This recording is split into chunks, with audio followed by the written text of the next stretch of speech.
Hello जनजीज, कैसे हैं आप लोग? आई होप से lab very very good. Finally अब वो टाइम आ गया जिसका आप 4 4 दिन से पढ़ाई कर रहे हो सर। वो लास्ट डे आ गया। अब कल एग्जाम देने जा रहे हो अपना FMNSM का। CA इंटर Jan 26 में आपका ये एग्ज़ाम बहुत ही शानदार जाने वाला है। मैं आपको सही बता रहा हूँ सर। पेपर हमारा कैसा आने वाला है, हमें कुछ खास लास्ट मिनट टिप्स अगर आप दे देते तो मज़ा आ जाता। तो घबराहट क्यों करते हो? मैं आ गया हूँ इस वीडियो में वही सारी बातें करने के लिए। एक बार फटाफट से फुल स्क्रीन में आ जाते हैं एंड अपनी इस वीडियो की बातों को स्टार्ट करते हैं। मेरी बात ध्यान से सुनना कि सबसे पहले आपको अपना रीडिंग टाइम जो है ना, कुछ इधर उधर की बात नहीं करके सीधा काम की बात पे आया हूँ। छोटा वीडियो रखने का ट्राई करूंगा। आपने अपने रीडिंग टाइम पे बहुत ज़्यादा ध्यान देना है कि रीडिंग टाइम को कैसे अप्रोच करना है। ये सारी चीज़ें हो सकता है आपको अभी तक मालूम, आपने इतना सारा एग्जाम दे दिया, लेकिन फिर भी कभी कभी क्या होता है, सुनने से ना कुछ नया जानने मिलता है। तो प्लीज़ एक बार सुनिए। और स्पेसिफिकली हर पेपर का अलग स्ट्रैटेजी रहता है हमारा। रीडिंग टाइम में आपको क्या करना है सर, हमेशा के जैसे रीडिंग टाइम में आपको MCQ कभी नहीं देखना है। First number point. Second number point, reading time में सर हमें क्या क्वेश्चन नंबर 1 पढ़ना है जो हमारे डिस्क्रिप्टिव का रहेगा, कंपलसरी वाला, नो नॉट एट ऑल, उसको भी नहीं देखना है। सेकंड। थर्ड, रीडिंग टाइम में हमें कैसे यूज़ करना है, सबसे ज़्यादा ज़रूरी है आपको रीडिंग टाइम में ये छांटना कि कौन सा क्वेश्चन आपको नहीं करना, कौन सा क्वेश्चन आपको नहीं करना। जैसे आप क्वेश्चन पढ़ना स्टार्ट किया, आपको समझ में आ गया अच्छा किसी क्वेश्चन में ये वाला पार्ट नहीं आता, ठीक है, उस क्वेश्चन का सेकंड पार्ट देखा, ये भी नहीं आता, तो अप फ्रंट आपने रिजेक्शन कर दिया कि यार ये क्वेश्चन तो मेरे लिए पक्का ही क्रॉस है। This is the question which I am not going to attempt in this exam. तो ये आप करना, सबसे पहला काम आपका ये होना चाहिए रीडिंग टाइम में। हमारा FM एंड SM दो पेपर मिला के, दो सब्जेक्ट मिला के ये पेपर बनेगा। तो आपको दोनों के लिए ये काम करना पड़ेगा। ये चीज़ का ध्यान देना। बच्चे क्या करते हैं इस एग्जाम में ना, फिनेंशियल मैनेजमेंट में पूरा फोकस लगा देते हैं, स्ट्रेटेजिक मैनेजमेंट को साइड कर देते हैं, एकदम ठंडा बस्ता में डाल देते हैं। नहीं, स्ट्रैटेजिक मैनेजमेंट पे भी इक्वली फोकस करना, उसमें भी क्या अटेम्प्ट करना है क्या नहीं करना ज़्यादा इंपॉर्टेंट है। वाई? बिकॉज FM में फिर भी आई बिलीव बहुत बच्चे ऐसे होंगे जो थ्योरी छोड़ देंगे, हम प्रैक्टिकल में पूरा एफर्ट करेंगे, लेकिन हो सकता है SM में ये चीज़ नहीं है अपना। SM इज़ कम्प्लीटली थ्योरी, तो प्लीज़ वहाँ पे ये चीज़ का ध्यान देना। रादर SM में ज़्यादा ज़रूरी रीडिंग टाइम को यूज़ करना है। सेकंड सर, हमें अगर हमारे पास फिर टाइम बचा, क्योंकि मोस्ट ऑफ द टाइम आपको अपना पेपर भरने में, FM SM में आपको डबल टाइम अपना वो AMR शीट एंड सारे डॉक्यूमेंट्स डिटेल्स भरने पड़ेंगे। तो आपको FMSM में बिकॉज दो सब्जेक्ट है तो डबल टाइम लगेगा उस चीज़ में, और है 15 मिनट ही। सेकंड, आपको बस टाइम बचेगा, आपको सीक्वेंसिंग करना है कि कौन सा नंबर वाला पहला क्वेश्चन मैं करूँगा, कौन सा मैं सेकंड क्वेश्चन करूँगा एंड कौन सा मैं थर्ड क्वेश्चन अटेम्प्ट करूँगा। सेम चीज़ FM के लिए अलग, SM के लिए अलग। समझ रहे हो? आपको डबल काम करना है, डबल स्पीड में काम करनी है। और ऐसा नहीं कि सर ज़्यादा स्पीड में मेरे को आता हुआ मैंने कट कर दिया कि ये क्वेश्चन मैं नहीं करूँगा, नहीं, आपको बहुत ज़्यादा फोकस के संग रहना है, ठीक है ना। साथ ही साथ अगर थोड़ा सा ना स्मार्ट काम करना, कोई कॉस्ट ऑफ कैपिटल का क्वेश्चन हुआ ना, वो KD KR KE KMP कुछ भी निकालने के लिए आप फटाफट कैलकुलेटर में निकाल सकते हो। छोटा करके सर, अगर आसपास का माहौल ठीक रहा तो हम अपना क्वेश्चन पेपर में लिख लेंगे सर, MCQ में, MCQ नहीं, क्वेश्चन पेपर में हम लिख लेंगे सर पेंसिल से। ऐसा आप चाहो तो कर सकते हो, लेकिन आसपास का माहौल थोड़ा सा देख के, ठीक है ना। चलो आगे बढ़ जाएंगे।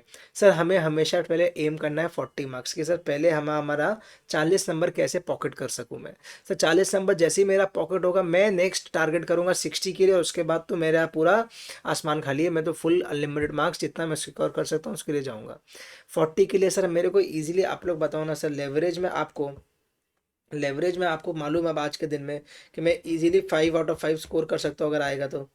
लेवरेज में 5 आएगा तो आएगा, मैं इजीली स्कोर कर सकता हूँ। FM का मैं MCQ में सर, FM MCQ में मुझे बताओ over and above 10 marks. SM MCQ में ओवर एंड अबव में बताओ 12 मार्क्स तक आप इजीली स्कोर कर सकते हो। सर FM में आप 10 मार्क्स 12 मार्क्स यहाँ पे और वहाँ 5 मार्क्स इजीली स्कोर कर सकते हो। इसके बाद मुझे बताओ ना, कॉस्ट ऑफ कैपिटल जो चैप्टर है वो आपको इजी पड़ता है, कॉस्ट ऑफ कैपिटल चैप्टर आपको इजी पड़ता है, वहाँ पे 5 नंबर उठा सकते हो। कैपिटल बजटिंग में से कैसा भी क्वेश्चन आया, 8 नंबर का 10 नंबर का क्वेश्चन अगर आ गया तो सर कुछ ना कुछ तो अपने कर देंगे। ऐसा तो नहीं है सर पूरा क्वेश्चन अपने को नहीं बनेगा। वर्किंग कैपिटल का आया, कुछ ना कुछ तो अपने करेंगे। बड़े बड़े क्वेश्चंस अगर आएंगे, एक आएगा देखो मोस्ट प्रोबेबली, एक आएगा MCQ में, एक आएगा आपका डिस्क्रिप्टिव में। ज़्यादातर ये ट्रेंड फॉलो होते हुए आ रहा है। कुछ ना कुछ तो अपने स्कोर करेंगे उस सब में, कैपिटल बजटिंग वर्किंग कैपिटल मिला के, वर्किंग कैपिटल और कैपिटल बजटिंग मिला के अपने कुछ तो अच्छा स्कोर कर ही सकते। 20-20% का वेटेज है सर, 10 to 12 मार्क्स तो आप इसमें इजीली स्कोर कर सकोगे। हाँ या ना मैं बता दूँ सर, कैपिटल स्ट्रक्चर चैप्टर में सर इजीली आप 5 नंबर स्कोर कर सकते हो, क्योंकि उस चैप्टर में आपको उतना कोई टफनेस नहीं पड़ता है, एकदम डायरेक्ट फार्मूला ओरिएंटेड जाता है। रेशियो एनालिसिस, सीधा बैलेंस शीट बना लिया। रेशियो एनालिसिस कैपिटल स्ट्रक्चर अगर मैं मिला के आपको बोलूँ, अगर मिला के रेशियो एनालिसिस मिला के बोलूँ तो आप इजीली इसमें 8 स्कोर कर सकते हो। अब अपना मार्क्स देखिए कितना हो गया, मार्क्स ऐड करिए सारा को, एक बार फटाफट से मार्क्स में ऐड करिए कितना बन रहा है। आपका देखो ना, यहाँ से 5, 10, 15, 27, 32, 42 एंड 50 मार्क्स तो यहाँ पे इजीली स्कोर हो गया, इजीली स्कोर हो गया सर। भी अपना बाकी है क्या, स्ट्रैटेजिक मैनेजमेंट का और एरियाज बाकी है सर। 50 नंबर मेरे को एमसीक्यू का थोड़ा मिल गया एसएम से, तो मैं वहीं का वहीं स्कोर कर लिया, मतलब 38 मैं इजीली एफएम में स्कोर कर सकता हूँ। तो अब आप सोचो कहाँ से कोई दिक्कत होगी सर, कोई दिक्कत अपने को इस एग्ज़ाम में नहीं आना है। हमने बहुत एफर्ट मारा है सर, 4 4 दिन मिला इस बार आपको, इस बार 4 डेज आपको मिला, आपको बहुत अच्छे से आपकी प्रिपरेशन हुई है, ठीक है ना। टाइम मैनेजमेंट का बहुत ध्यान देना है, एफएम आपको ज़्यादा टाइम लेगा, स्पेशली एफएम की एमसीक्यू। तो ऐसा बात नहीं है कि बहुत डर लगे, हमेशा मैं ये बात बोलते हुए हूँ, एसएम का एमसीक्यू तुरंत हो जाएगा, तो वो आपको टाइम बचा लेगा, ठीक है। ओवरऑल 30 मार्क्स आपका एमसीक्यू है, 1.8 मार्क्स आप दे सकते हो, एक एक 1.8 मिनट्स आप दे सकते हो एक मार्क्स के लिए, 180 मिनट्स आपके पास। तो आप सोचिए 30 × 1.8 करोगे तो आपका उतना टाइम बचता है, 30 × 1.8 करोगे तो 54 मिनट्स आप एमसीक्यू के लिए डेडिकेटेड दे सकते हो, हिसाब से अपने को उतना देना नहीं है, डिस्क्रिप्टिव में बेसी टाइम लगेगा, बट मैं समझाने के लिए बोल रहा हूँ। तो 54 मिनट्स तक का आपको मार्क्स का डिवीजन के हिसाब से बनता है, ठीक है ना। हैंड राइटिंग में ध्यान दीजिएगा प्लीज़, अपना हैंड राइटिंग हमेशा ठीक रखना। सर हैंड राइटिंग के लिए कोई एक्स्ट्रा मार्क्स होता है, कोई एक्स्ट्रा मार्क्स नहीं होता, लेकिन एग्जामिनर पॉइंट ऑफ व्यू से सोचा करो, वो 200 कॉपी चेक करे एक स्ट्रेच में, एक ख़राब हैंड राइटिंग का कॉपी मिलना और एक अच्छा हैंड राइटिंग का कॉपी मिलना, उसको मन करेगा भाई इसको मार्क्स देने का। तो प्लीज़ आपको उस चीज़ पे काम करना है, समझ में आ रही है। पेपर प्रेजेंटेशन पे बहुत ध्यान दो, paper presentation is very important. Why, आपको हमेशा क्लियर हेडिंग देना आंसर स्टार्ट करते समय, क्लियर हेडिंग्स दीजिएगा। आंसर टू कैसे कैसे बोल रहा हूँ मैं, यहाँ पे ऐसे क्वेश्चन नंबर 4A ऐसे करके स्टार्ट नहीं करना है, आंसर टू क्वेश्चन 4A पूरा ऊपर में बड़ा करके लिखा एंड देन यहाँ पे आपने अपना आंसर लिखा, ठीक है ना। उस चीज़ पे हार्ड काम करिएगा सर। लैंडस्केप में काम करना है कि यहाँ पे ऐसे लैंडस्केप में नहीं, सीधा आपको पोर्ट्रेट में पूरा पेपर लिख के आना है, पोर्ट्रेट में पेपर लिख के आना है, ठीक है ना। Start every answer from fresh page, her page her answer को अपना नया पेज से स्टार्ट करना प्लीज़। पेपर की कोई कमी नहीं है, अभी तक आप समझ गए होंगे, पर हर बार बुकलेट एक्स्ट्रा ही बचता है, तो पेपर ऐसे निकाल के अगला एग्जाम में यूज़ नहीं करता है, ठीक है ना, आपको बुकलेट वेस्ट हो जाता है। तो प्लीज़ कोई इन्वायरमेंट कॉन्शियस नहीं दिखाना अभी अपने को। प्रेजेंट आंसर जिन्हें नीट एंड टाइडी, मैंने आपको बताया हैंड राइटिंग में आपको स्पेशियस बनाना है, अपना एग्जाम्स में आंसर्स को स्पेशियस देना है, ऐसा नहीं कि क्लमजी बना दिया, क्लटर कर दिया। क्लटरिंग एंड क्लमजीनेस नहीं करना है, एकदम आराम से स्पेस दे के बढ़िया से पेपर को प्रेजेंट करके आना है। अंडरलाइन करिएगा कीवर्ड्स को, कीवर्ड्स को अंडरलाइन करना बहुत ज़रूरी होता है। अरे वो इतना सारा पेपर चेक कर रहे हो, उसको कीवर्ड्स में मार्क किया हुआ spacious neat and tidy copy मिलेगा, तो खुद सोच के देखो यार, मार्क्स देने का मन नहीं करेगा। हाँ करेगा ना, उसको दिखाना है कि भैया मुझे आता है, मेरे को मार्क्स दे, I deserve to pass and I deserve to go to CA final, ठीक है। No need to draw lines और टेबल्स, आपको मैंने हर बार बोला इनकम स्टेटमेंट बनाने बैठा, इनकम स्टेटमेंट बनाने बैठा सर, आपने पता चला यहाँ लाइन बना रहे हो, फिर एक एक करके लाइनिंग करे जा रहे हो कि सर ईबीआईटी आया, माइनस करूंगा इंटरेस्ट क्या आएगा, इतना लाइन मैंने कुछ नहीं दरकार है। फटाक से लिखा, हेडिंग दे देना, हेडिंग दे देना प्लीज़, हेडिंग मत छोड़ना। पर्टिकुलर्स एंड अमाउंट का हेडिंग दिया, सेल लिखा, वेरिएबल कॉस्ट लिखा, कंट्रीब्यूशन लिखा, या फिगर्स लिखते गए, कोई ऐसा लाइन ये लाइन वो लाइन देने का दरकार नहीं है, ठीक है।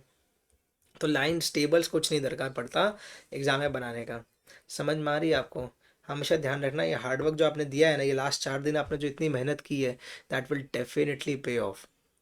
समय का बात है, हार्डवर्क विल डेफिनेटली पे ऑफ। आप खुद बोलोगे कि सर वाह रिजल्ट आया है, क्या एग्ज़ाम गया था सर मज़ा आ गया, क्या एग्ज़ाम गया था सर मज़ा आ गया। तो उस चीज़ पर हमेशा ध्यान देना, ठीक है ना। आपको मैं चाहता हूँ, आपको मैंने हर बार बोला है, FM SM इस बार, FMSM इस बार 80 पार, ये मैं चाहता हूँ आप लोग एक ठो प्यारा सा, बहुत ही प्यारा सा एकदम शिद्दत सा कमेंट नीचे करके जाओ, FMSM इस बार 80 बार। ये वीडियो आपको पसंद आया होगा ना, तो वीडियो को अपने फ्रेंड्स के साथ ज़रूर शेयर करना, ताकि वो लोग को भी कुछ टिप्स मिल जाए, लास्ट मोमेंट में उनको भी हेल्प हो जाए। और एक पॉजिटिव आपको मैनिफेस्टेशन होगा, पॉजिटिव वाइब आएगी कि सर मैं FMSM इस बार 80 पर, और सिर्फ लिखना नहीं है, खुद जोर से बोलना है एक बार, तो आपको उसका असर पता चलेगा। FMSM इस बार 80 पार, मेरे संग एक साथ आप लोग सब बोलो, FMSM इस बार 80 पार, ठीक है ना। ज़रूर से अपने को बढ़िया परफॉर्म करके एग्जाम में आना है, समझ में आ गई आपको मेरी बात। ऑल द बेस्ट गाइस, बहुत अच्छा आपका एग्जाम जाने वाला है, keep learning keep growing, this is Anirudh Singhania signing off, bye bye.